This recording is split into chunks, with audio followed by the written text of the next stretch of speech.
Letter 33, on the futility of learning maxims. You wish me to close these letters also, as I closed my former letters, with certain utterances taken from the chiefs of our school, but they did not interest themselves in choice extracts. The whole texture of their work is full of strength. There is unevenness, you know, when some objects rise conspicuous above others. A single tree is not remarkable if the whole forest rises to the same height. Poetry is crammed with utterances of this sort, and so is history. For this reason, I would not have you think that these utterances belong to Epicurus. They are common property, and are emphatically our own. They are, however, more noteworthy in Epicurus, because they appear at infrequent intervals and when you do not expect them, and because it is surprising that brave words should be spoken at any time by a man who made a practice of being effeminate. For that is what most persons maintain. In my own opinion, however, Epicurus is really a brave man, even though he did wear long sleeves. Fortitude, energy, and readiness for battle are to be found among the Persians, just as much as among men who have girded themselves up high. Therefore, you need not call upon me for extracts and quotations. Such thoughts as one may extract here and there in the works of other philosophers run through the whole body of our writings. Hence we have no show-window goods, nor do we deceive the purchaser in such a way that, if he enters our shop, he will find nothing except that which is displayed in the window. We allow the purchasers themselves to get their samples from anywhere they please. Suppose we should desire to sort out each separate motto from the general stock. To whom shall we credit them? To Zeno, Cleanthes, Chrysippus, Panaetius, or Posidonius? We Stoics are not subjects of a despot. Each of us lays claim to his own freedom. With them, on the other hand, whatever Hermarchus says or Metrodorus is ascribed to one source. In that brotherhood, everything that any man utters is spoken under the leadership and commanding authority of one alone. We cannot, I maintain, no matter how we try, pick out anything from so great a multitude of things equally good. Only the poor man counts his flock. Wherever you direct your gaze, you will meet with something that might stand out from the rest, if the context in which you read it were not equally notable. For this reason, give over hoping that you can skim, by means of epitomes, the wisdom of distinguished men. Look into their wisdom as a whole, study it as a whole.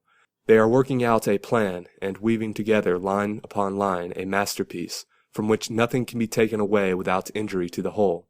Examine the separate parts, if you like, provided you examine them as parts of the man himself.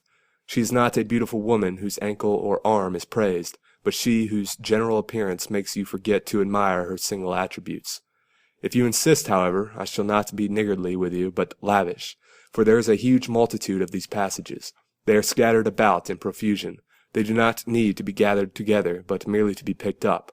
They do not drip forth occasionally, they flow continuously. They are unbroken and are closely connected.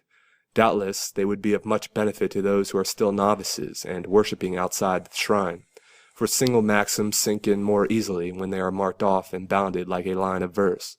That is why we give to children a proverb, or that which the Greeks call chaira, to be learned by heart. That sort of thing can be comprehended by the young mind, which cannot as yet hold more. For a man, however, whose progress is definite, to chase after choice extracts, and to prop his weakness by the best known and briefest sayings, and to depend upon his memory is disgraceful. It is time for him to lean on himself. He should make such maxims and not memorize them. For it is disgraceful, even for an old man, or one who has sighted old age, to have a notebook knowledge.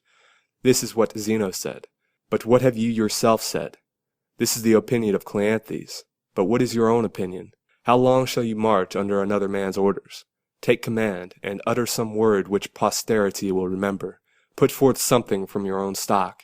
For this reason I hold that there is nothing of eminence in all such men as these, who never create anything themselves, but always lurk in the shadow of others, playing the role of interpreters, never daring to put once into practice what they have been so long in learning.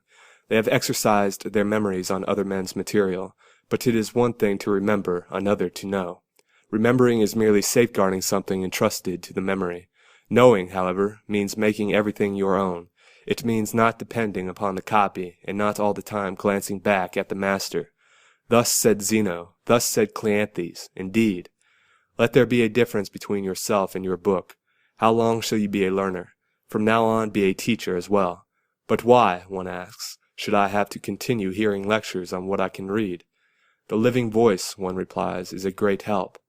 Perhaps, but not the voice which merely makes itself the mouthpiece of another's words, and only performs the duty of a reporter. Consider this fact also. Those who have never attained their mental independence begin, in the first place, by following the leader in cases where everyone has deserted the leader. Then, in the second place, they follow him in matters where the truth is still being investigated. However, the truth will never be discovered if we rest contented with discoveries already made. Besides, he who follows another not only discovers nothing, but is not even investigating. What then? Shall I not follow in the footsteps of my predecessors? I shall indeed use the old road, but if I find one that makes a shorter cut and is smoother to travel, I shall open the new road. Men who have made these discoveries before us are not our masters, but our guides. Truth lies open for all. It has not yet been monopolized, and there is plenty of it left even for posterity to discover. Farewell.